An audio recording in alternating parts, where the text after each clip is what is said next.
Welcome to the locked room.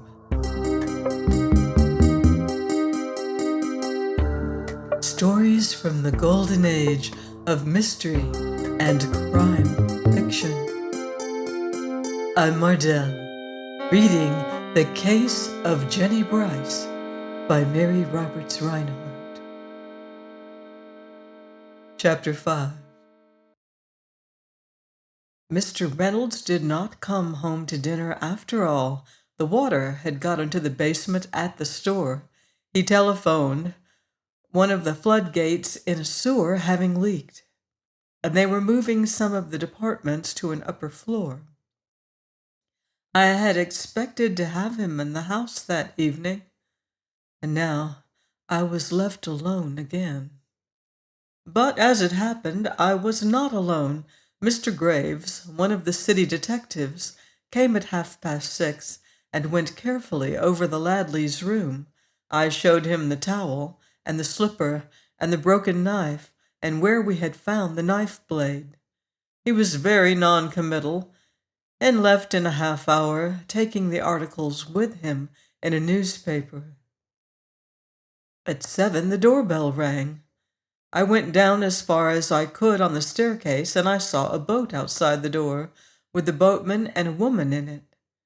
I called to them to bring the boat back along the hall, and I had a queer feeling that it might be Mrs. Ladley, and that I'd been making a fool of myself all day for nothing. But it was not Mrs. Ladley. "Is this number 42?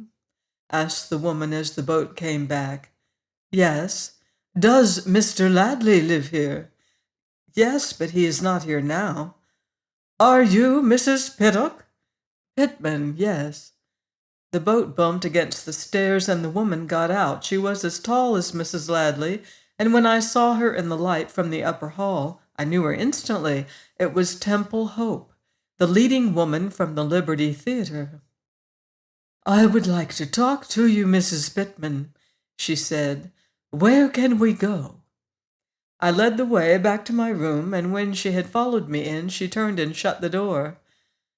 "Now then," she said without any preliminary, "where is Jennie Brice?" "I don't know, Miss Hope," I answered. We looked at each other for a minute, and each of us saw what the other suspected. "He has killed her!" she exclaimed. "She was afraid he would do it, and he has." "Killed her and thrown her into the river," I said. "That's what I think, and he'll go free at that. It seems there isn't any murder when there isn't any corpse." "Nonsense! If he had done that, the river will give her up eventually." "The river doesn't always give them up," I retorted. "Not in flood time, anyhow. Or when they are found, it is months later, and you can't prove anything." She had only a little time, being due at the theater soon, but she sat down and told me the story she told afterward on the stand. She had known Jennie Brice for years, they having been together in the chorus as long before as Nadji.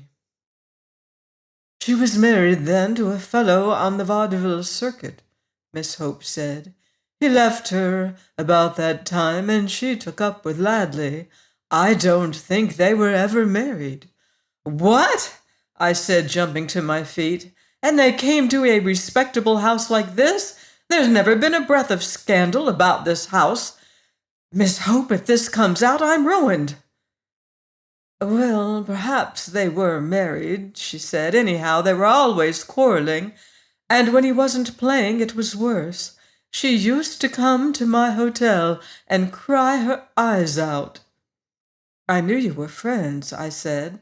"Almost the last thing she said to me was about the black and white dress of hers you were to borrow for the piece this week."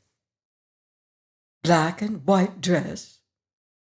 I borrow one of Jennie Brice's dresses?" exclaimed Miss Hope. "I should think not. I have plenty of my own." That puzzled me, for she had said it, that was sure. And then I remembered that I had not seen the dress in the room that day. and I went in to look for it. It was gone.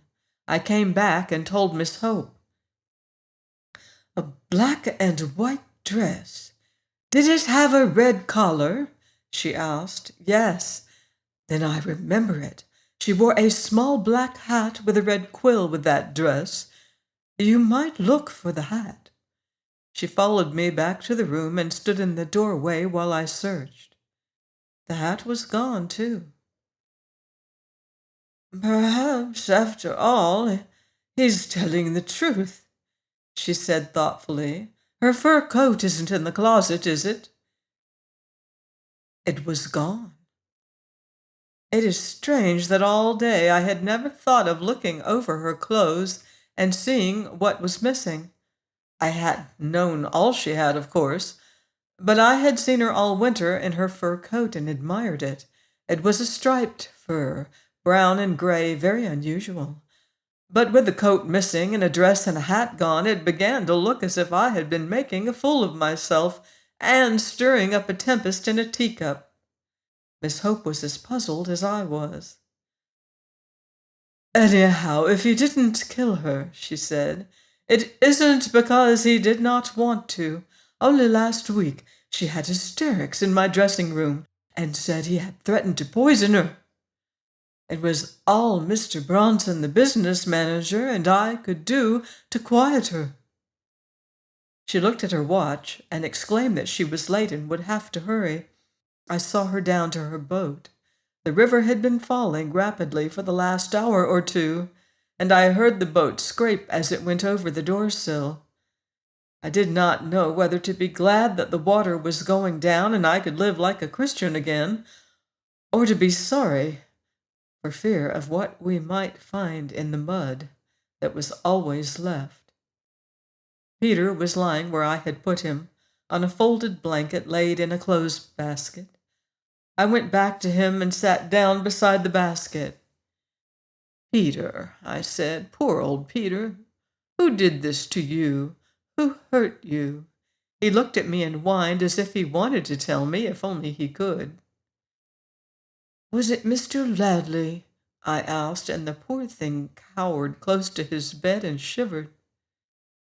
I wondered if it had been he, and if it had, why he had come back. Perhaps he had remembered the towel. Perhaps he would come again and spend the night there. I was like Peter. I cowered and shivered at the very thought. At 9 o'clock, I heard a boat at the door. It had stuck there, and its occupant was scolding furiously at the boatman.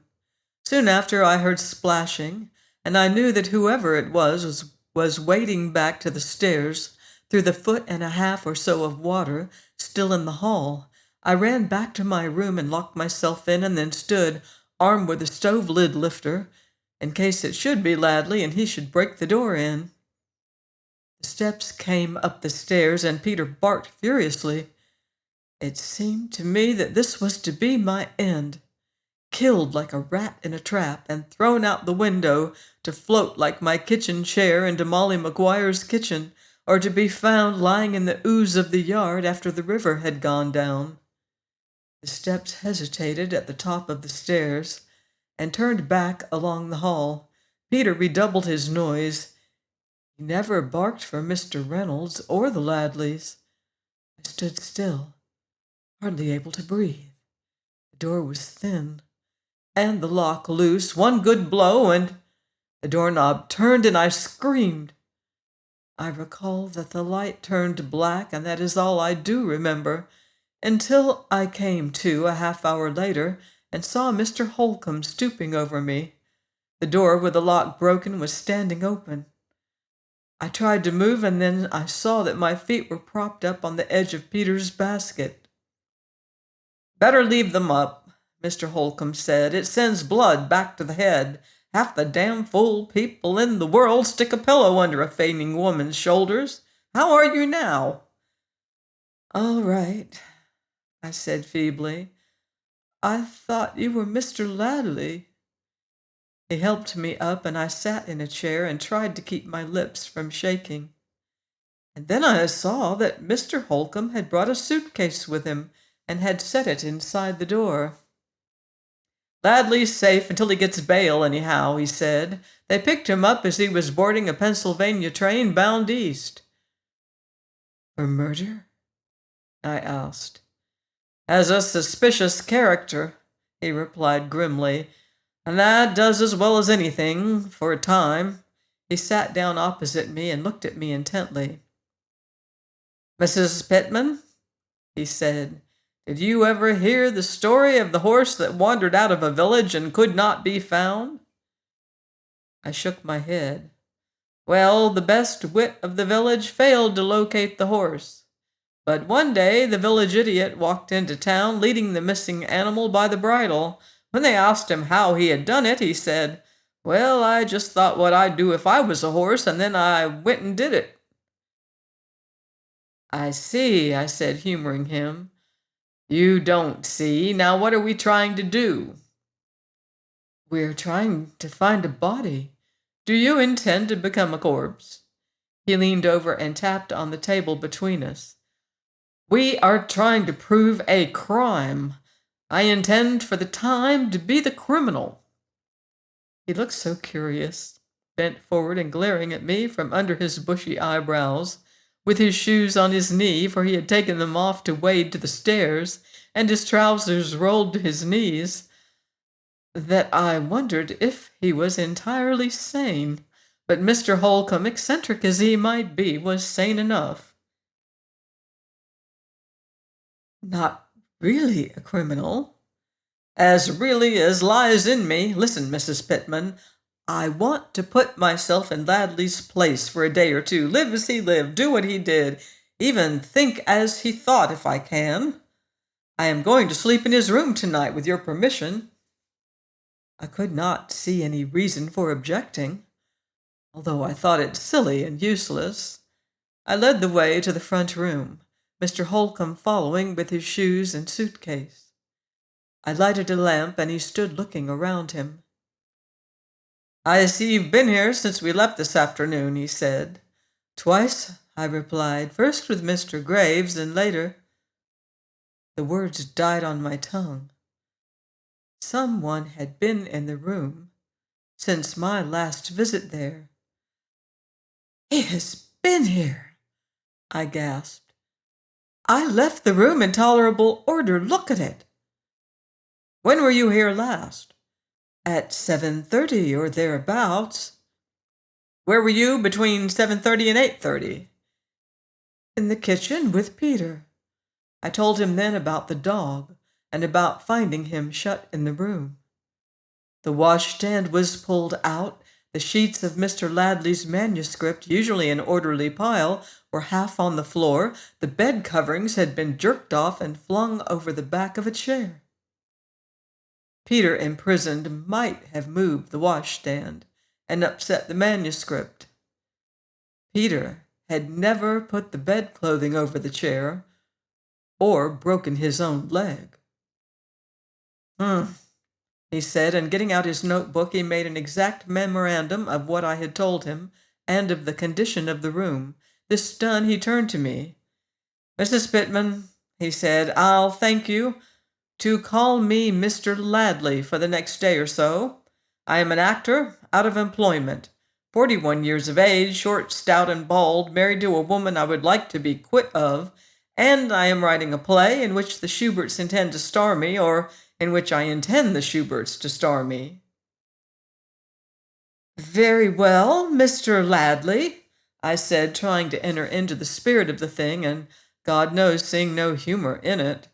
Then you'll like your soda from the icebox? Soda? For what? For your whiskey and soda before you go to bed, sir.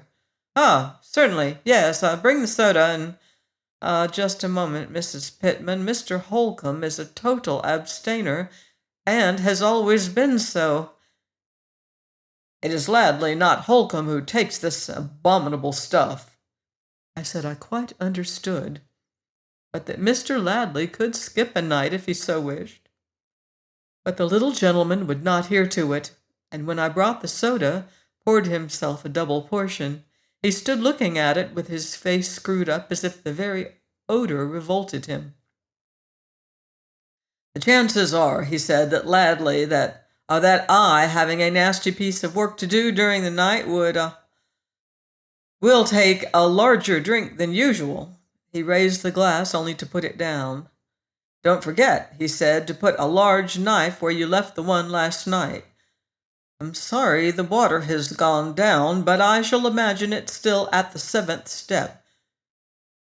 Good night, Mrs. Pittman. Good night, Mr. Ladley, I said, smiling. And remember, you are 3 weeks in arrears with your rent. His eyes twinkled through his spectacles. I shall imagine it paid, he said. I went out, and I heard him close the door behind me. Then through the door I heard a great sputtering and coughing, and I knew he had got the whiskey down somehow. I put the knife out, as he had asked me to, and went to bed. I was ready to drop. Not even the knowledge that an imaginary Mr. Ladley was about to commit an imaginary crime in the house that night could keep me awake. Mr. Reynolds came in at 11 o'clock. I was roused when he banged his door. That was all I knew until morning. The sun on my face wakened me. Peter in his basket lifted his head as I moved and thumped his tail against his pillow in greeting. I put on a wrapper and called Mr. Reynolds by knocking at his door. Then I went on to the front room. The door was closed and someone beyond was groaning. My heart stood still and then raced on. I opened the door and looked in. Mr. Holcomb was on the bed, fully dressed. He had a wet towel tied around his head, and his face looked swollen and puffy. He opened one eye and looked at me. "What a night!" he groaned. "What happened? What did you find?" He groaned again. "Find," he said. "Nothing, except there was something wrong with that whiskey. It poisoned me. I haven't been out of the house." So, for that day at least, Mr. Ladley became Mr. Holcomb again, and as such accepted ice in quantities, a mustard plaster over his stomach, and considerable nursing. By evening he was better, but although he clearly intended to stay on, he said nothing about changing his identity again, and I was glad enough. The very name of Ladley was horrible to me. The river went down almost entirely that day, although there was still considerable water in the cellars. It takes time to get rid of that. The lower floors showed nothing suspicious. The papers were ruined, of course, the doors warped and sprung, and the floors coated with mud and debris. Terry came in the afternoon, and together we hung the dining room rug out to dry in the sun. As I was coming in, I looked over at the Maguire yard. Molly Maguire was there, and all her children around her gaping. Molly was hanging out to dry a sodden fur coat that had once been striped brown and gray. I went over after breakfast and claimed the coat as belonging to Mrs. Ladley, but she refused to give it up. There is a sort of unwritten law concerning the salvage of flood articles, and I had to leave the coat as I had my kitchen chair, but it was Mrs. Ladley's beyond a doubt. I shuddered when I thought how it had probably got into the water. And yet it was curious, too, for if she had had it on, how did it get loose to go floating around Molly Maguire's yard? And if she had not worn it, how did it get in the water?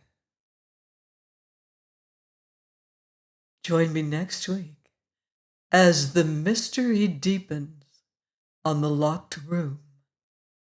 In the meantime, beware of footsteps in the dark.